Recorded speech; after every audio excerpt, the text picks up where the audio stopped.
Madam President, my most honorable colleagues, before I speak before you on a matter of personal and collective privilege, as we are also used to do, allow me first to show you a piece of reality that some of us do not know and most of us have not seen. However, let me first warn you. The video I'm about to show in support of my speech may be shocking, disgusting, and maybe even disturbing. It behooves me to mention this as these scenes may not sit well with you and may even remain with you long after I have said my piece, especially if you are uninitiated to the truth that many of our fellow Filipinos face every day while they are 1,000 miles away from home. Madam President, my dear colleagues, let us watch the video.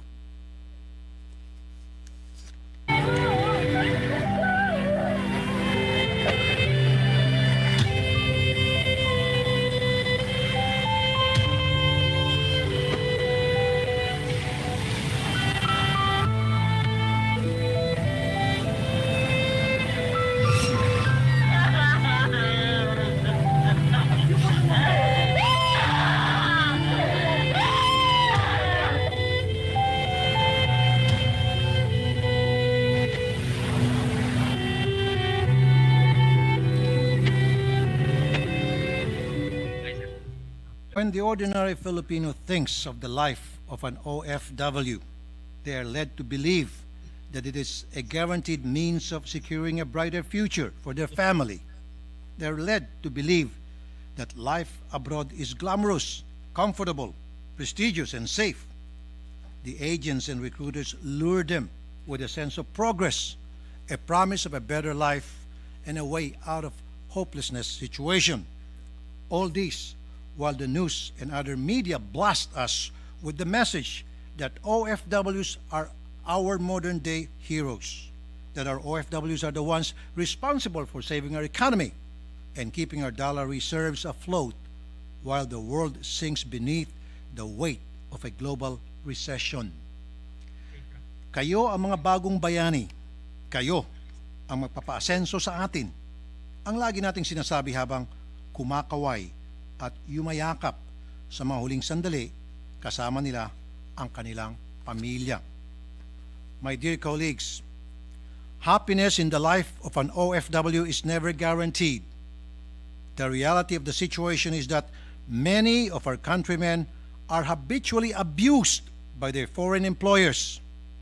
Even more of them need repatriation and are stuck in our embassy shelter that are ill-equipped to harbor them safely.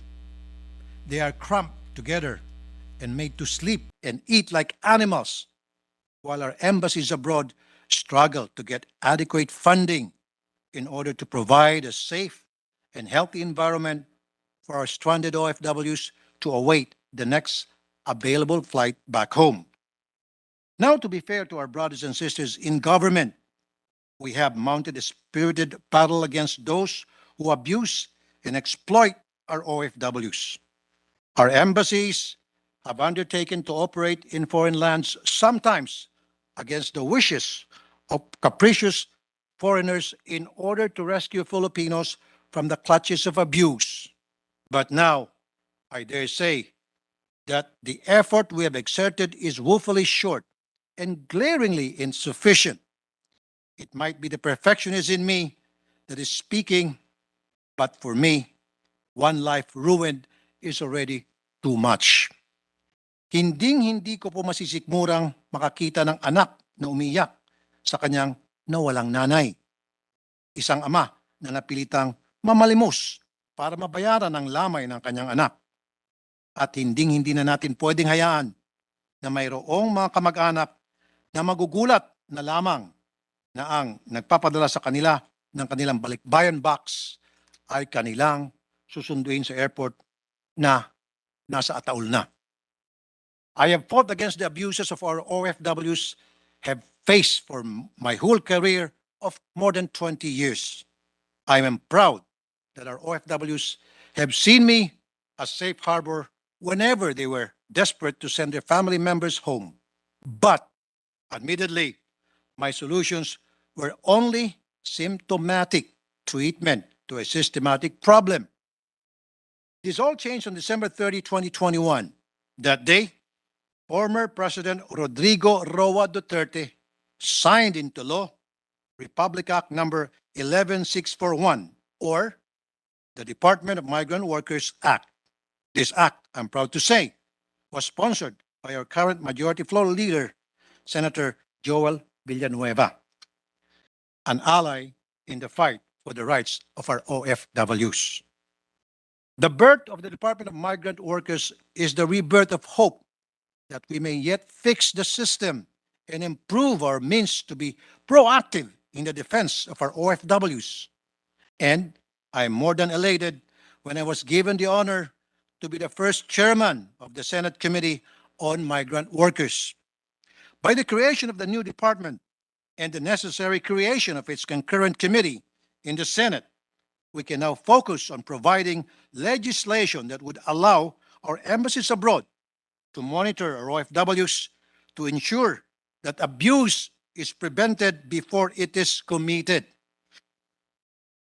We, standing as one, have the opportunity to pass laws that would authorize our embassies abroad to institute offices dedicated solely to the vetting of prospective employers and the enforcement of the laws that are meant to protect our OFWs. Magkakaroon po tayo ng paraan na mapigilan ang pangahalay sa unang pagkakataon na makita nating maaari itong mangyari. Magkakaroon na po tayo ng paraan na mas mabilis masundo ang ating mga OFW na pinagbabantaan na saktan ng kanyang amo. At magkakaroon na po tayo ng paraan bigyan ng nararapat na representasyon ang OFW na may kaso laban sa kanyang amo upang maramdaman niya nagsuporta ng inang bayan kahit na sa lupa ng banyaga. Para sa kanila po at sa milyong-milyong OFW, ang pagtanggap ko po ng chairmanship na ito at dala ko po ang alaala nila sa bawat araw na ako'y magtatrabaho para sa kapakanan ng Pilipino dito man sa bansa o kahit saan lang lupalop ng mundo. Sa aking pagtatapos po, ako'y magpapakita ng video bilang pruweba na mayroon po tayong pag-asang baguhin ang lahat ng ito. Meron na. Meron po tayong pag-asa maging takbuhan ng OFW sa panahon ng kanilang pangangailangan. Kung kayo po'y binigyan ko kanina ng babala dahil sa mga ipinakita kong video na naglalaman ng mga eksenang marahil ay inyong lubos na ikinagalit at mga eksenang nakakaiyak, ngayon naman po, ako'y magbibigay ng babala na baka kayo'y maiyak sa tuwa. Ilan lamang po ito sa ating libo-libo ng mga natulungang OFW ang laman ng susunod na video. Sila ay nakakuha ng pagkakataong makasama at makayakap muli ang kanilang pamilya. Atin pong panoorin ang kanilang mga ngiti at pakinggan ang tawa na makauwi muli sa kanilang inang bayan. Please watch the video.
President, dear colleagues, our work does not end here. In fact, it has only just begun. Mayroon na po tayong paraan na laging magkaroon ng happy ending ang kwento ng ating mga OFWs. Sa ating pagtutulungan, ito po ay maging achievable. I thank you, Madam President, my dear colleagues. To God be the glory.